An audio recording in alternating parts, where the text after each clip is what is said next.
Recording. All right, this webinar is being recorded for those that join late or early, can't stay or miss it altogether. It'll be uploaded within a couple hours after the completion to our YouTube web channel, Trade Ideas YouTube channel, that is to say. This is a webinar, so the microphones are muted, but we do have a question box, and thank you, Neil, for letting me know that we are loud and clear. Justin, I see your question. You can save that for the end of the session today. I think we might go over a couple of charts, and we'll be happy to address that for you. So you'll hang on to that question. Everybody, welcome to the Tuesday Trade of the Week. Happens every week. We go over the, well, the theme for that matter is the Trade of the Week, but we do touch on a lot of other things as well. So again, the webinar is being recorded. Your microphones are muted. Please use the questions panel if you have any questions for us.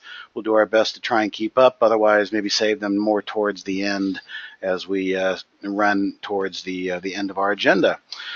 So, disclaimer. Just the same old reminder, we're not a broker. We're not registered investment advisors here. We have not taken fiduciary tests. We don't take fees for management. But what we do have is a really cool subscription as a service program. We're content providers that are going to use today's webinar to show you some interesting stuff about the technology and maybe a couple of opinions on the market. But again, that should not be construed as financial advice. We are not registered investment advisors. We're not brokers. We're just derelict traders who work for Trade Ideas and trying to manage the growth here. All right, so the disclaimer is good to go. You're not alone with Trade Ideas. I know there's a few people in the room that have not subscribed yet. I'm hoping you will. If you stick around to the end, we've got a promo code that'll save you 15% off your first month of your first year of Trade Ideas. But let me just kind of explain real quick what you're getting with just a basic 1 month subscription. Starting with the webinars, Monday, Tuesday, Wednesday, Thursday at 5 p.m. Eastern, 2 Pacific. Every day is a little bit different. Today, again, is the Trade of the Week. Tomorrow will be more Q&A and demo of the technology with CEO Dan Merkin and Brad Williams. And then Thursday, Andy's going to have some ideas to talk about what happened in Thursday's trading in 2 days in the future. Friday support sessions. This is a big deal. A lot of people, when they sign up, you do get to have a one-on-one session with us. It's free, it's complimentary with your first month's subscription. After that, it's a $99 value if you want to come back for another hour, and a lot of people do that. But considering that $99 value, free one-on-one hour, it's a great deal for your first month to get you up and running. And I bring that up because the Friday support sessions down here, they... the Friday support sessions down here have been a great complement to the one-on-one sessions. Sometimes you might have to wait up to 10 days or 12 days to get your one-on-one session, which isn't a bad thing because you're in there getting your hands dirty with the program and creating questions and creating scenarios to help you have a productive one-on-one session. But every Friday between 11 a.m. and 2 p.m. Eastern, we open up the desktop just like we're doing here with the questions and answers. And there is no agenda. It's come one, come all. Bring your questions. How do I do this? How do I do that? Can Trade Ideas do this? Can we do that? We will help you. 3 hours, we're making ourselves available every Friday, and a lot of new users take advantage of this. And we also have some tried and true old users that come in there every week as well, but obviously it's great they're seeing the value in that. And lastly, Barry has the trading room duties, but he's actually off this week, but it doesn't matter. The trading room is still open. Dan and maybe a couple of guests will be in there moderating while Barry's on vacation. But during live hours, the Trade Ideas live trading room is a great place to come and commune with other traders, whether they're trading the same style as not, it doesn't matter. There's a great handful of people in there calling out good ideas, and then the desktop that you monitor is Barry's desktop as he trades his own personal account and demonstrates Trade Ideas technology for you all in real time. So the trading room is free.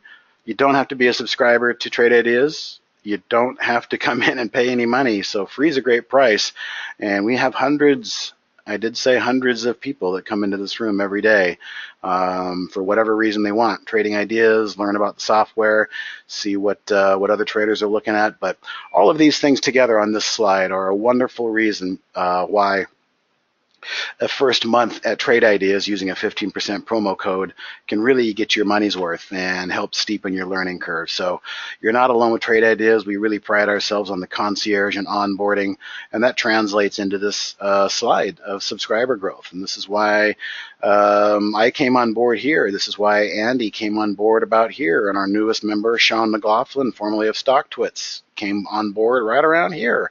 So we're trying to absorb the parabolic growth, and we thank you all for that. And we would not be experiencing this type of growth if the customers were not happy with the product, for certain. So I always like to show that slide. Quickly before we get into today, we always got to talk about the advanced feature. If you're a brand new trader, please learn to crawl and walk before you can run. This Brokerage Plus product is basically a running product for advanced and intermediate advanced users. Allows you to take everything that you've already learned and your strategies and your risk management and plug it into an auto trading bot if you're connected to an Interactive Brokers account. So it's still in beta.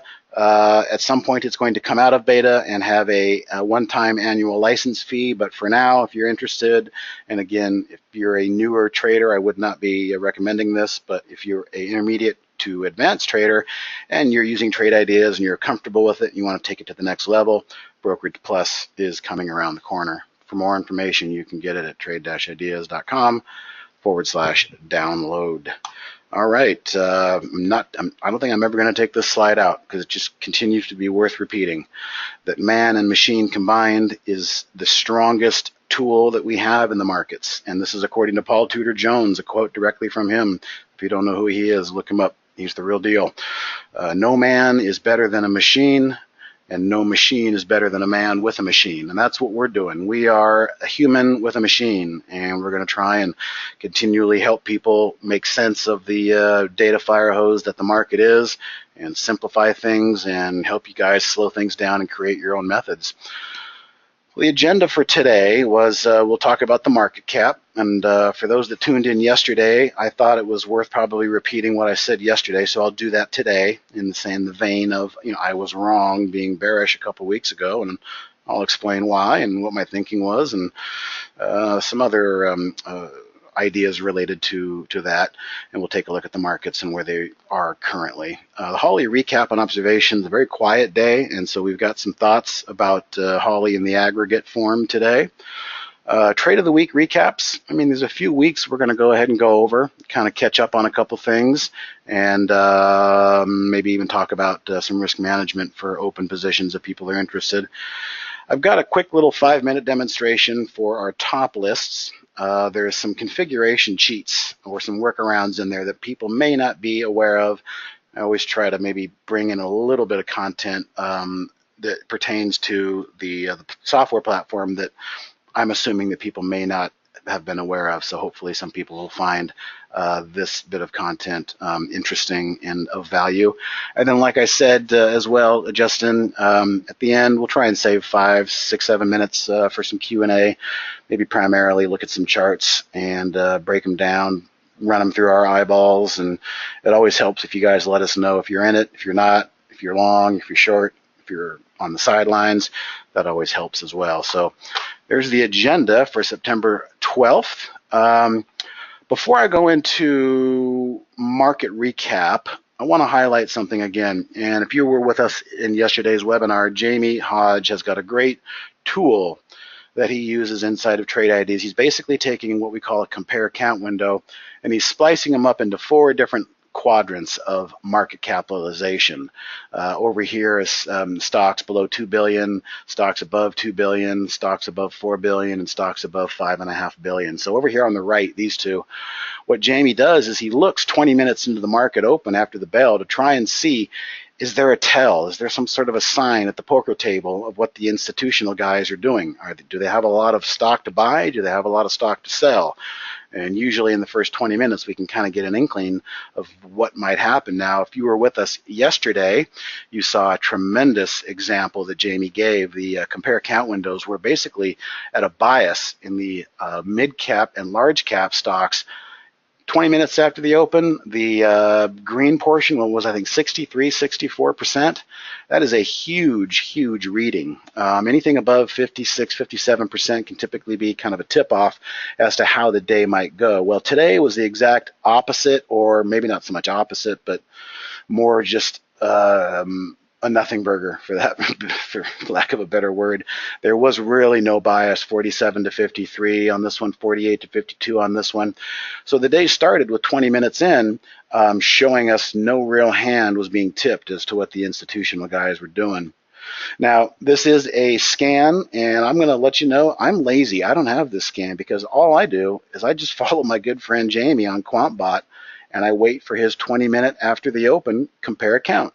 So this is directly from Twitter, as you guys see, at QuantBot. You guys might want to follow him, and then 20 minutes after the open, you can be guaranteed you're going to get some sort of a reading with maybe even an explanation on how these compare count windows might be setting up the day for institutional buying and or selling. So today, which this is, we did not have a hand tipping in either direction. Even after a gap up, we had a gap up yesterday, and there was still a tremendous amount of buy pressure in the morning. Today we had a gap up, but it was met with a lot less vigor on the compare count windows, pretty much an even stalemate there. So if you're not following Jamie at QuantBot on Twitter, you're missing out on the opening 20-minute compare count. And like I said yesterday, it was a really interesting tell, which gave us a nice run through the remainder of the day. So let's go right into the market recap. And again, I apologize for some of you who may have attended yesterday's webinar. I'm going to kind of go through the same thing that I did yesterday in today's market recap because I think it has a lot of value, and hopefully you guys will find some value in it. So if we back up 2 weeks, 2.5, 3 weeks, you guys may recall, some of you regulars, that myself, started throwing up caution to the wind candle after this fake out middle finger wick, as I called it in the spiders, followed by a big deep down day with huge volume and another day with huge volume behind it, only to bounce right back up on anemic volume, back up into the pocket, as they call it, and then another horrible down day of selling here and here. And I'll just remind you guys, these two candles, they did about 270 million shares worth of volume on the spiders on the downside to those days.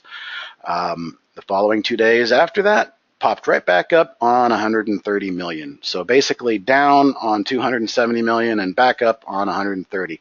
So I started saying, look, I'm seeing distribution. Matter of fact, where I said it was right down here. This was a weekend gap. We had a North Korean missile.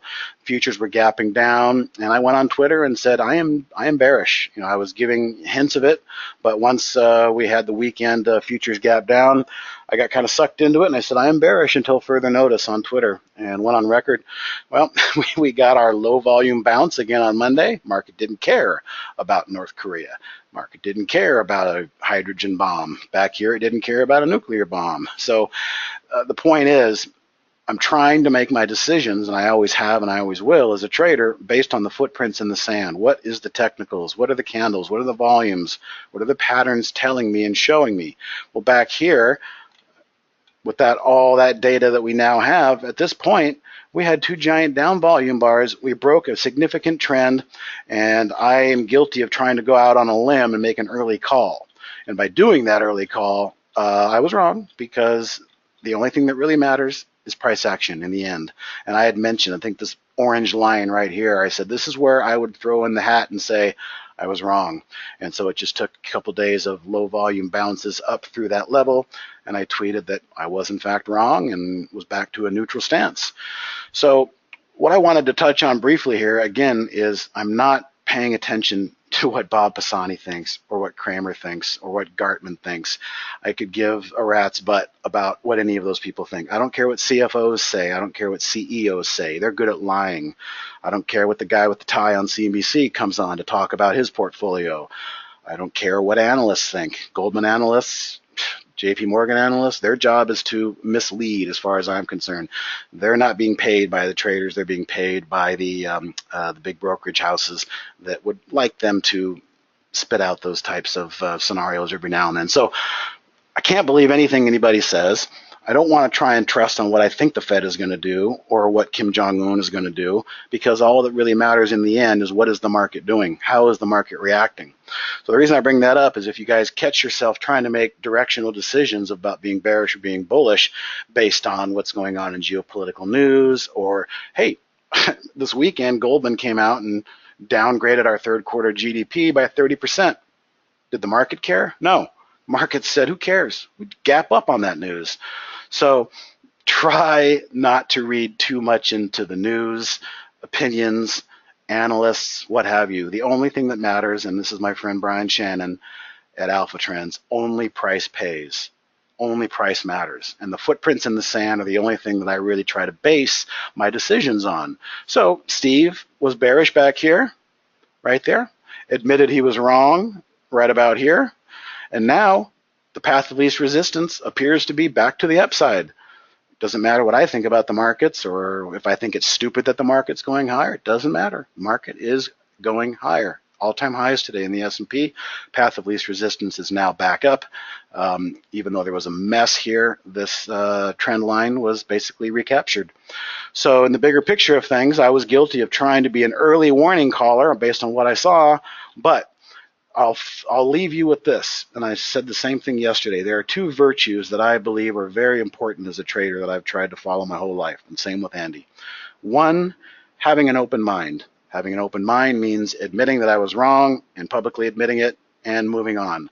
What a lot of people do is they start moving the goalpost, changing their orders, changing their downside risk, not admitting they're wrong. And I've said in the past, I feel sorry for people who have gone through law school that want to become traders, because you're at a disadvantage. You spent 4 years or 3 years in graduate studies learning how to do one thing and one thing only, and that's argue one side vehemently. And that doesn't really help us in trading. What helps us in trading is being able to flip your hat quickly and not think twice and not look back on it.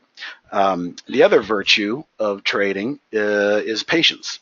And that'll come into play as well, you know, getting into a position in a swing trade and not freaking out because it pulled back you on the first day. We'll talk more about that as we get into the trade of the week. So my big takeaway here is, you know, mea culpa, I was wrong, but I want to share with you guys how important it is to admit when you're wrong, and having an open mind in trading is definitely a virtue, and letting the price dictate what happens. I guarantee you there's people right now looking at this chart grumbling to themselves, wondering why the hell this is happening because of X, A, B, C, D, E, and F, and the market doesn't care. Market's going to keep going higher until it stops, based on what you think. So there's the spiders. They are back in the leadership position because of the all-time highs today. Dow also put in a really nice day, but didn't quite get to all-time highs. And IWM, as I mentioned, broke out yesterday. I set an alert, and the IWM is starting to make some noise again. It was trapped kind of in this no man's land here in the middle, and yesterday closed right at it, and today traded above. So the IWM is starting to look decent again. There's a lot of schools of thoughts out there that think, you know, as we get late in the market, bullish market innings, what starts to get dragged up in the later innings can be the lower junk stocks, as they're called, or the low cap stocks, whatever you want to call them. But keep an eye on this IWM Russell 2000. If this thing continues to really start to rip, well, that starts to open up a whole idea of alerts. If I'm seeing alerts coming through on stocks that are under $5, maybe on Holly, maybe on my own customs, having the knowledge that the IWM is breaking out of its range here is a good backdrop and a little bit of good information for us to know as well.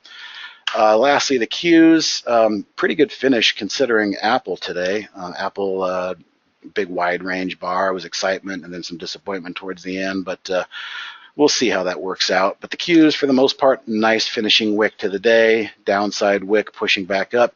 Probably a foregone conclusion that we're going to take out new highs tomorrow, barring any bad news out there. That was quite a ramble. Anything you want to add, Mr. Andy? No, you rambled it very well. That was, there's not a whole lot to add when you have markets at all-time highs. The Qs were lagging today. And even though the diamonds or the Dow didn't go through the all-time high, it was an all-time closing high. So nonetheless, yeah, the Qs are could potentially be setting up for tomorrow. But keep in mind, you do have 5 stocks that are really So I mean, you really kind of need Apple to kind of get with the program. But anyway, yeah, I'd be watching that tomorrow.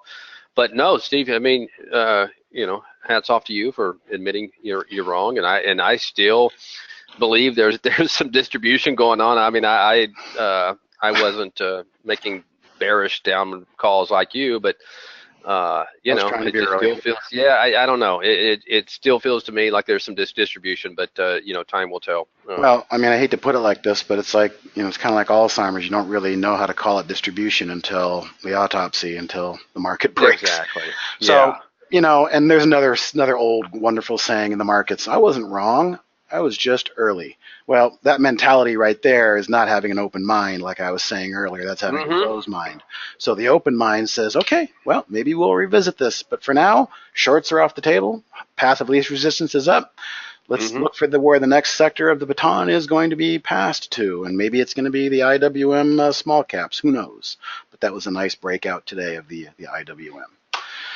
All Yeah, right. they have come a long way off that bottom. So, but maybe you get some sideways movement there, or who knows? Maybe We'll this see. crazy market, this thing could be at all-time highs in a couple of days. We'll see. But we can't paint ourselves into a corner. We've got to have an open mind in this business, otherwise, you are Sure. not going to last.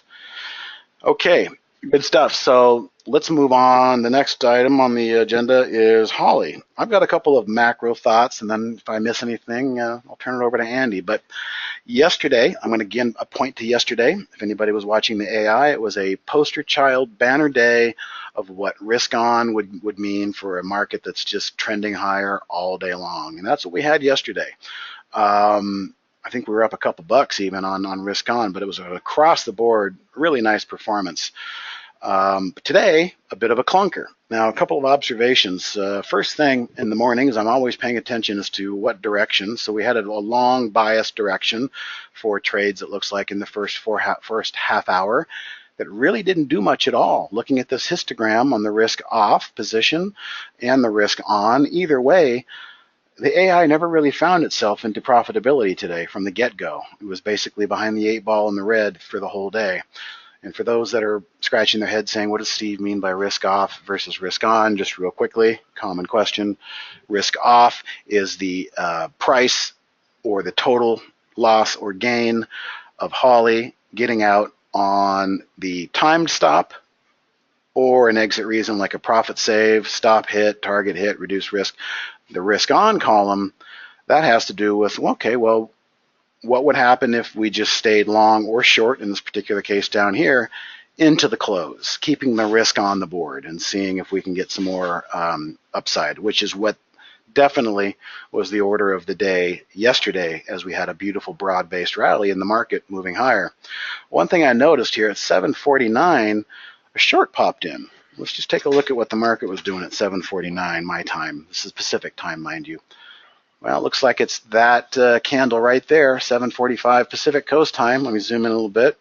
So basically, after the gap up and a couple of red bars and the 15-minute candles here, spiders went to lows.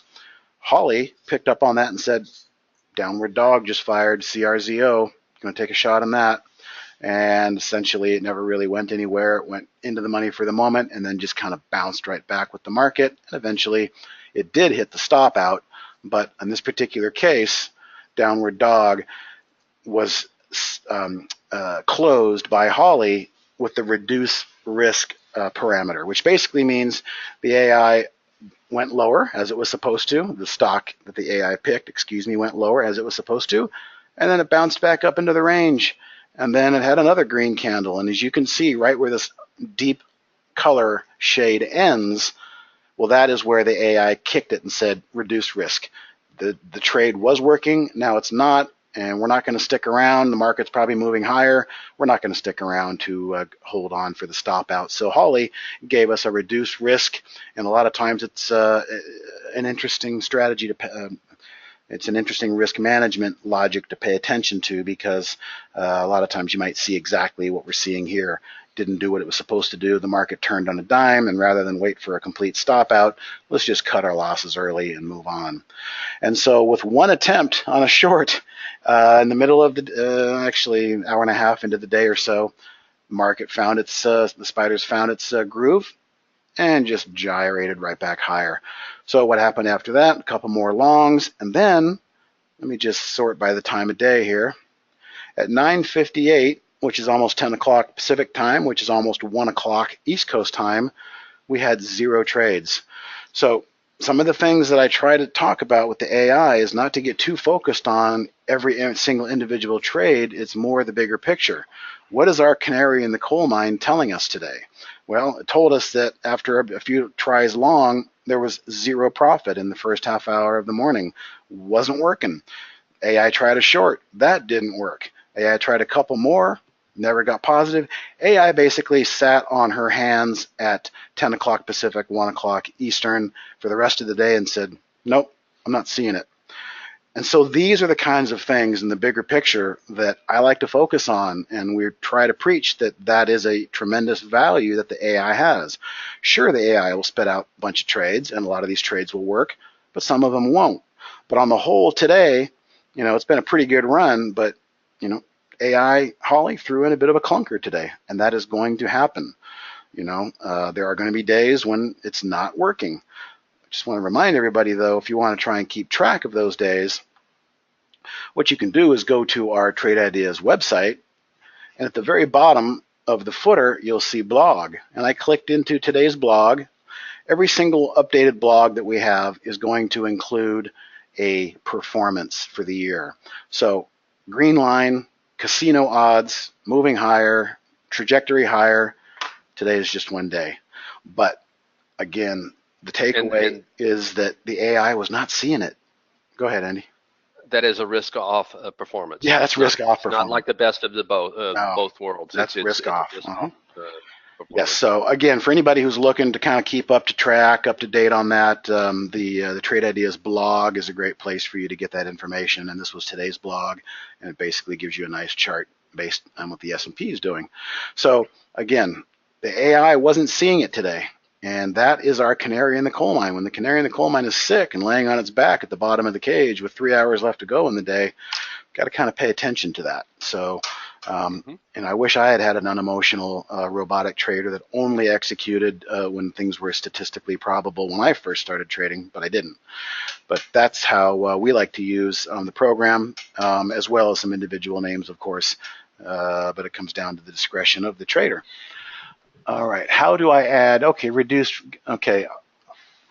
Augustine, it's basically right click, columns, and over here on the right side, you're gonna wanna look for exit reason, and then just bring exit reason over to the active window. How can you add reduce risk to your trading? If you're talking about automated trading through the Brokerage Plus, I can't go over that here. I'm not connected to it. You can email info@trade-ideas.com, and we'll route that to the developers, and they can get back to you if that is the nature of your question. But if you just want to see the exit reason for AI, it's simply a right-click columns and look for the exit reason and move that over to the active window. All right. Oops. Anything else you want to talk about with respect to AI today, Andy? Yeah, I mean, you hit the nail on the head. I mean, you look at the market, it was basically a lot of sideways up and down action. Of course, in the last 10 minutes of the day, it powered its close on pretty much intraday highs. But yeah, for the most part, it was just some sloppy sideways action. And I agree. You can abstract a lot by what Holly's doing throughout the day of what's your probability of profiting in the marketplace, and looking at the compare count like Jamie likes to do, and look at the banner day that Holly had yesterday. And if you missed it, I think it was up, gosh, what, Steve, over 4 points or something like that on risk on. But yeah, you'll learn to absorb more things in the market, and this is just kind of an extra tool to help you. Back when Steve and I first joined, we just basically had the bare necessities. We had back then we had S&P futures. We had yeah, S&P exactly. futures and a blank canvas. Start from scratch. Have at it, guys. That's right. Go. That's right. But nowadays, yeah, with all these tools we give you, you can really garner a lot from from trade ideas to kind of tip you off and what may be happening in the market. So just learn to pay attention to all of it. Yep, bigger picture. All right, Hmm. so where to from here? Okay, trade of the week recaps. Let's just kind of work backwards in chronological order. Um, this week's trade of the week was garnered and taken from trend change, not the trend change lubricant, but another trend change alert. It's an actual A window that Barry pointed out over the weekend. Again, the trade of the week is typically a collaborative effort, and we try and reduce it down to a small list of picks, and then curate it from there and come up with one that we feel is going to work. And Twitter was really fitting the bill in terms of a couple things here. Not so much for short float. Twitter only has 8% short float. If we see right here, short float 8.5%. But what we saw was a good guy in the old trading world, GTO toy. He's not around anymore after a bad car accident. He's around, but he's not trading. He called it the vacuum cleaner or the Hoover trade, which is basically once we get above the gap, the vacuum cleaner's suction noise just starts to draw the price higher into the gap. And so I always recall that was an interesting strategy that he used to pound the table on. And well, I've been seeing that work a lot as well lately this year, and now a lot of our trade of the weeks have been garnered from these type of trend change setups where we wait for the trigger, which we'll talk about last week. We did not have a trigger, and it worked out in our favor, but we did get triggered. We got triggered yesterday after about an hour in the open, and it's moving nicely in the right direction. Now, the upside target for this is essentially going to be up here around the $20 level, I would say, just under that wick perhaps. So, if I draw that line real quick, what we can see is here's our downside. So right here, this orange line is going to be our stop. And we're nowhere near it, which is great. Less stress, less angst, perfect. But what I was saying earlier about being patient and not moving the goalposts, not changing your mind. What if Twitter did open up and then fell back down and was sitting here in the middle of the range? Well, I would say what I said on some of the other trades that look like that. There's nothing to worry about until we get down to our risk management point. If you want to start changing the game mid-inning, I bet you more often than not you're going to kick yourself for getting out of something that you originally had a plan for. And our plan was risk it above here, buy it above here, I should say, and don't risk it to anything below this level down here. But graphically, the risk reward is an easy 3 to 1, maybe even 2.5 to 1, risking down here to try and get the price up to these prior levels. So far, so good in Twitter. Before I go back to the other trades of the week, I do have a couple things I want to show you. A lot of you have heard me talk ad nauseum about how I like to use my compare count window. I like to monitor relative volume, 5-minute volume, and 1-minute volume. Well, this was yesterday, 1751. We had not triggered yet. The trigger price, I believe, was 1761. So we were getting a good start, and I screenshot this to show you guys, all right, crazy wicked opening, but the buyers came back in, and they're marching to highs. What are they marching to highs on? Marching to highs on 200% of 5-minute volume and 500% of normal 1-minute volume with relative volume of 1.3. So, a good start. And then we get close to the trigger point. And there it is. There's the trigger, 1761. We're at 1764. This is where I'm really paying attention to these values. Still, a big green check mark, thumbs up. The price is moving through. The buyers did not disappear, fall away into the void, run back into the bushes. They're there, and they're chasing this price higher, evidenced by 274% 5-minute volume and almost 600% of 1-minute volume.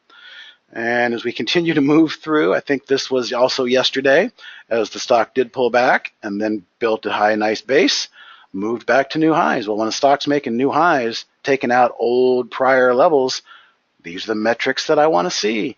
250% 5-minute volume, 418% of 1-minute volume. Now I think we're into today. And Twitter was making nice new highs again today. Relative volume is even better than it was yesterday, guys. This thing was at almost 2.0 relative volume when I screenshot this, and not a seller in sight with people chasing this stuff up 436% of normal 5-minute volume and 327% of 1-minute volume. And then, not to completely bore you, but I think I've got one more, which was towards the end of the day. We sold off a little bit, and then we started moving higher into the end of the day, but a big volume candle finishing the day at relative volume 1.86. By the end of the day, this thing was doing twice the amount of normal volume that normally does. That's what relative volume means. So everything is still a go on the Twitter trade, and I would hope that it will continue to move higher. First stop could very well be the filling of that gap, but I would hope to think that we could maybe get back to a $20 level at some point in the next couple of weeks. Okay, let's talk about last week. Last week was a non-event. Last week, the trigger was to buy ACAI. Basically, this was the day that we came in right here above the blue line. The blue line intact with the color blue, not green, signifies the trade was never triggered. So essentially, we went all week, Monday, Tuesday, Wednesday, Thursday, Friday. The price went in the wrong direction, and that's fine because it never triggered and reversed on us. We're going to wait for confirmation. This ACIA has a giant short float of 49%. It's not to say that maybe this is a higher low here, and you guys might, I'm keeping this alert active. Maybe you guys want to put that alert in there as well. Maybe it's going to turn around and push higher, and maybe the second time is the charm. So that was last week. The week prior, Micron doing wonderful things, trading at new 52-week highs, actually getting close to all-time highs. If I'd put that in there, that's going to be all-time highs, but we're not there yet. But it's doing its thing. Now, you'll notice that it broke out down here. This was our call from the trade of the week, breaking out of congestion, had a lot of nice movement days up, pulled back, then we broke out. A little bit of congestion here, you can see on these days. Why? Look left. Here's our supply zone. These were the sellers. We're making things tough. With that being said, if somebody is still in Micron and has not taken profits, you could do so if you wanted. But what I would watch for is there's always the possibility that we say prior resistance can become current support. So there may be a point at which Micron decides to take a breather, like stocks tend to do, forward, 3 steps forward, 2 steps back. I would not want to see, in the bigger picture, I would not want to see Micron come back and close below this breakout point. I could see and I could make a case for a possible dip down and test and see if they can shake out some weak hands, but we do not want to see a close below this 32.95 level in Micron. And then lastly, GDX from a few weeks back. Basically, we called it at this breakout here. We had a pullback. I said, guys, don't fret it. We're not near our stop yet. Just let this thing work out. Sure enough, caught back up into gear and moved higher. Moved really nicely into last week. And it could be ready for, well, it is ready for a breather because it just took one yesterday and today. Nice fight back today on the intraday chart, fighting back off of lows. But here is what I'm seeing. This original pullback to this level at 24.17-ish needs to be held. So if you're somebody that's wondering what you should do with GDX, we do not want to see it trade back below this level, in my opinion. This was building a higher base camp, a higher low. Ideally, this is going to be a higher low here again today, and we move higher. But if anybody's curious, this 24.18 level-ish is going to be our drop dead spot for GDX, I would say, using kind of the trailing stop mentality. All right, anything you want to add to those? I got a couple questions here I'm looking at. Yeah, I'm just answering somebody. No, you covered them really well. Like I said right after you called it, that Micron, I really love that Micron trade. Is it possible to auto trade the trade of the week? Well, yes, because what you're going to have to do is you're going to have to first go into your price alerts and set a price alert that you want and basically assign the Brokerage Plus auto trader to a working price alert. Pretty sure that can be done. I know a few people that are doing that. They're doing their homework. They're setting up their price alerts ahead of time, and so they're auto trading an actual trigger rather than auto trading some sort of a strategy that might come out. So yes, that should be able to be done, Neil. But again, I'm going to preface this. Anybody who's got Brokerage Plus questions, auto trading, anything having to do with that, please submit those questions to info@trade-ideas.com, and it'll be routed to the developers, and they'll be able to get back to you with a real solid answer on what you can or can't do. All right. All right. Couple more minutes of content, and then we'll open up the floor for a few charts. So what I wanted to do now was talk about our top list tool. Our top list tool has a couple of things in there that you guys may not have been aware of. Let me turn them off here real quick so I can just go back and turn them on one by one and show you. So if I right click in properties on any top list, first things first, for many years, Trade Ideas used these symbols and hieroglyphics, and even I can't make sense out of a lot of these. So if you're seeing some of these alerts that maybe you got from somebody, then we can turn these into text headers. Real simple, right-click properties, text headers. There we go. Much more easy to discern what it is we're looking at and what columns that we may or may not want to sort by. All right, a couple other little tricks in properties. Well, show cylinder score. This is an interesting one that maybe people haven't noticed yet. What is this thing at the bottom of this top list? And why is it showing me 64 green and 26 red? Okay, well, if we hover over it, you can see it's saying change in 30 minutes. So this is something that you can right-click and you can assign what you want. In this case, change for 30 minutes gives us a red and a green. Not everything is going to be positive in the last 30 minutes. Not everything's going to be negative in the last 30 minutes. So that hover right there pretty much gave you the idea that the reds are the amount of stocks on this list that are below their 30-day change, 30-minute change, and the rest of them, 64% of them, are above a 30-minute positive price movement. Can we change things up? Sure, we could go volume 5 minutes, but that's not going to show us really compare and contrast. The best thing for compare and contrast is going to be more like change from yesterday, change from today, what's green, what's red, and things like that. So if I just go in and do a lot of these, okay, so price, what's this telling us? Price above 7 and below 22, there's 29 total. That can give us an idea of how many of the stocks on this particular chart are red or green based on the time frames that we're using. I don't typically use this, but we had a couple people today in support that wanted to know about it, so I thought it might be a good idea to at least alert people to the fact that we do have the ability to assign these bottom, as what they call them, what do we call them? Cylinders, thank you. And lastly, properties, show strategy menu. So this could be something decent for somebody who's got maybe limited screen space or a laptop. And right now you see this is what popped up. This little menu came in here and we're on the trend change lubricant as it is designed to be. But what if I've got limited screen space and I want to check in with maybe one of my other recent settings, maybe the 321 that I was working on. Let's switch over to that. Okay, so you can use this particular little drop-down menu. Again, it's in Properties, Show Strategy menu, to use the same container window, but cycle through different strategy filter sets. And I think there might have been one more thing on here that could have been interesting. Small borders. If we click small borders, it just kind of tightens things up a little bit. If you're really stretching for screen space, you can use the small borders on the top list as well to try and make your space more efficient. So just a couple of quick things I wanted to point out for people that like to use top lists that may not have been aware of, that we can in fact do that. So let's go back to trend change lubricant. And there we go. And that's the way I started. Okay, so now is the time. We got 5 or 6, 7 minutes to open up the floor for some charts. Let's just take a quick look.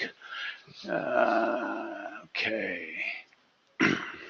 So far we got a request for IPG and JDST and ASH. Let's start. I didn't forget about you, Justin. It's just that JDST. Oh, John left. So I'm not going to go over that. That person has left. Okay. That's what happens when you leave. So let's go right to IPG, Justin, and I'll read this out so everybody can follow along. Thanks. My situation in IPG, I've been in it for about a month, average of a little less than 21% per share, and I am long. All right, let's take a look and see if we can glean any ideas or possible scenarios from this thing. First blush, we're in kind of a nasty downtrend. I'm going to imagine that this was earnings date right here, and a bad earnings day, fleshing out the weak hands, taking a couple days before it actually bounces. And then ideally, I mean, this is all par for the course right here. Now going back to you picked it up around 21, so not a bad pickup, really. Look at this. You kind of picked up that first bounce. The problem is they did a double dipsy doodle on you. They bounced, and maybe, again, it's worth refresh talking, but Andy and I have had this steady rule for years. Buying stocks the day after horrible earnings is a bad idea. The bounce that you think might be there in the moment is probably going to have more implications when people get home from work and find out that they're in this stock too, and they need the following 2 or 3 days for them to get out. So we usually like to wait 3 days before we buy a stock after bad earnings. So good on you to start with there, Justin. I don't see any fault in that whatsoever. The problem is it bounced on you and then it rolled back over and took it out here, gap back up, another gap back down. I'm not sure if that's news related. But if we can just zoom out and see if there's anything else to see in the bigger picture, it looks like, and I'm sure you've looked at that yourself, this level right here around 1980, just below 20, seems to be being fought for as we speak. It broke it here, fought for it and got it back. Fought for it here, bounced back. Fought for it today, just a smidge below, but a really nice move back upwards. So I would like to see IPG hold that level, which for the most part looks like about 1975 or so. If we break down back below the low end of this red candle here, I probably wouldn't want to stick around, because now you're moving the goalposts and you're starting to get married to a trade. And in my experience, that has never really worked out well for me. Your entry was great. Being patient and waiting for it, it just hasn't been working for you as of late. So all we can do is look left and see where the major supportive buyers might be. All right. Anything you want to add, Andy? No, I agree. I think if it does violate that low, going back a couple weeks ago, you could easily fall pretty hard to the 1820 level. Just looking at the long-term chart on it. So yeah, 1957. it really needs to hold this level. It needs to hold 1957. It really does. Mm-hmm. Okay. All right. Please review ASH with no further commentary.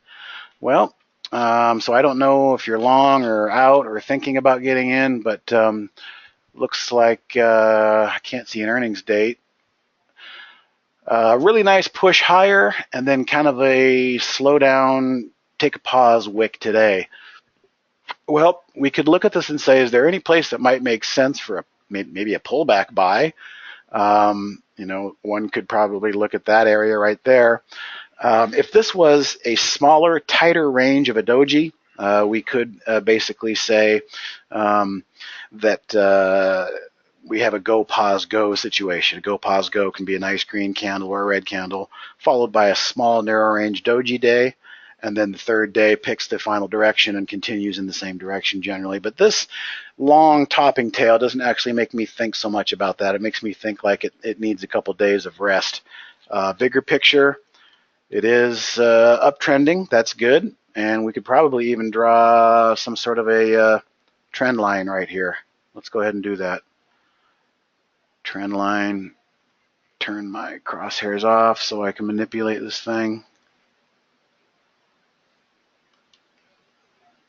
We'll go down there. Let's come up here. Hey, look at that. I think that's probably the best thing we could point your eyeballs towards on this particular ASH chart. It seems to be holding that trend line, boom and boom, nicely. So a little bit of rest might be needed. And if you're thinking about getting long, the long-term trend is decent. We've got 3 higher major lows, maybe 4. And these last 2 days here, we're testing that trend line, showing that to be a valid trend line. Nice move yesterday and a bit of a breather today. So, I mean, again, I don't know if you're long or short or what you're thinking, but maybe look for some sort of flagging pattern, a day or two of rest, of sideways movement, and then keep it on your radar. Long from 60. Thanks for that clarification.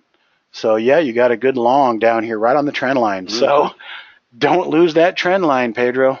Trend He line bought is the your friend. he bought that wick. You bought that trend line. That was good. Yeah. Accidentally erased what I had, so I'm sorry, but I Mm. think you got the gist of it, Pedro. Okay, PFE, Pfizer. Nice day today. Very nice day today. Makes me quickly look at the biotechs. Ooh, that's kind of interesting in itself. Excuse me, you all, while I set an alert here in the biotechs.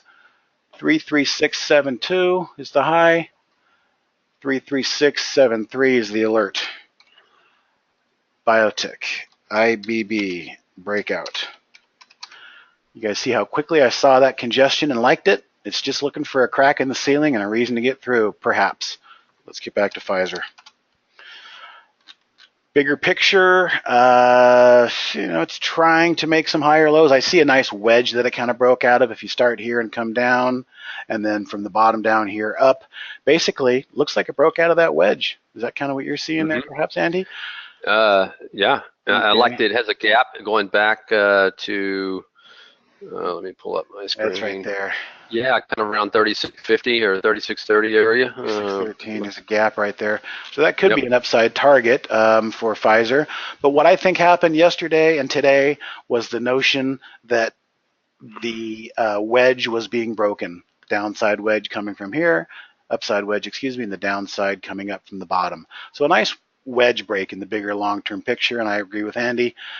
Bots do like to try and drive the prices up to levels that they can define, the programmers can define, and it's easy for programmers to define gaps. And sometimes these stocks have a mind of their own, almost a foregone conclusion, to shoot for those levels before they actually turn and do something different. Okay, I think somebody's saying VR, Holly trade from yesterday. Okay, that would make sense. There's the buy. So you guys probably noticed this. This is the newest developers version. Holly trades in the past history are going to show up on the daily candles and give us an idea as to what to look for. I'm not real familiar with this stock. It had a drubbing to the downside. Obviously, it had some decent news yesterday. This thing could go either way on, from a big long tail yesterday. It's pretty much a mess right now. Look at the tail. It went right up to the resistance level of those and then pulled right back, and we got a little creep higher. But this thing has suffered some serious damage. I just don't really know. I think this is probably, of all the charts we've looked at in the last 5 minutes, this one I'm kind of dumbfounded on. I don't really have an opinion either way as to how it could shape up unless Andy's got something. Well, it's a very dangerous trade to the long side because that 50 level, which used to be support, is now resistance, and that's what you saw yesterday. Ran right into that resistance again. Couldn't even make it up to it. It was so much resistance there. So it couldn't even go pound on the door before it rolled over and turned weak. Yeah, it's under pressure. So now you've got not only do you have that psychological level of 50, you have a major resistance level. So that's something I wouldn't even entertain unless it traded above 50, personally. But, maybe just set an alert up here and then watch it. All right, well, that's what we got through the charts. Thanks for the input, guys. We're getting to the top of the hour, so I'm going to go ahead and walk us out, but real quick. Go ahead. Real quickly, Steve, I will say this to Scott. We kind of had an agenda already set for the day. He came in. He's new to Trade Ideas, and he wanted to learn more about our screening tools. Sorry we didn't get to it, Scott, but if you will come to my webinar on Thursday, I will jot it down here to make sure I go over, some of the tools for the people that are new to this. Definitely. Yes. This thing right here, Scott. Oh, that thing too, for sure. Scott, please mark your calendar for Friday, 11 to 2 Eastern. Come on in. We'll give you a lot of attention. Okay? All right. So with that said, let's just move forward here back into presentation mode. The Trade Ideas podcast is every Friday. If you like it and you want to subscribe to it, you can. Trade Ideas podcast in a simple Google search will probably show you the best places and libraries from which you can download it. This Friday, we are going to have Brian Shannon, who I mentioned earlier. Brian's a good friend of mine, a great trader and a good swing trade instructor, and is also going to be the keynote speaker at our event at the end of this month in Carlsbad. As promised, the promo code for people who are new users to get 15% off your first month or first year is all caps, AI powered. So as you go through the checkout process, it'll ask for a promo code. This is where you would enter all caps, AI powered. And please remember that whether it's a standard or a premium subscription. All you need is 1 month that makes you eligible to sign up for a 1 full hour of one-on-one training, and that really gets you going in the right direction quickly. So pretty good deal, 15% off your first month, a $99 value of one-on-one time, personal time, and you guys should really know after 30 days whether or not this is the right product for you. And I'll dare to say, based on that subscription slide I showed you guys earlier, a lot of people are agreeing with us on that. Last slide, you can follow myself on Twitter at TodayTrader. The CEO, Dan Merkin, is at TradeIdeas1. I did mention earlier Jamie Hodge is at QuantBot, and he does have some really good first hour tweets based on some of the scans he's seeing to try and help set the tone for the day, maybe get an edge. Info at trade-ideas.com is the best place to interject any question you might have, and that way we can triage it and route it to the appropriate department. There is a handouts panel on here, which basically, I forgot there is no handouts today. Disregard that. So imprint on this page, the podcast, and AI powered is your promo code. And these are the best ways to contact us. Info at trade-ideas.com is really the best place to start. But if you need to reach me directly, I am Steve at trade-ideas. The phone number is really the last resort. It's used for accounting issues, and typically you're going to leave a voicemail and get a call back when we're freed up. If you've got questions regarding setting up scans or technical support, info at trade-ideas, or even better, come into our live support, which is on our website. On the home page, and every page, the bottom right has a live chat support session in orange where you can get real-time support. And then, of course, the Friday webinar that we talked about for 3 hours is a great way to get up to speed on some technical stuff. And we don't have an agenda. We just let you guys set the agenda and go wherever the wind takes us. So that's it for today. Appreciate you all showing up. Thank you, Andy. Hey, thank you, Steve. Thanks, everybody. See Andy on Thursday at the same time, different content. Yes. And appreciate you all showing up. So I'm going to go ahead and stop the recording and close.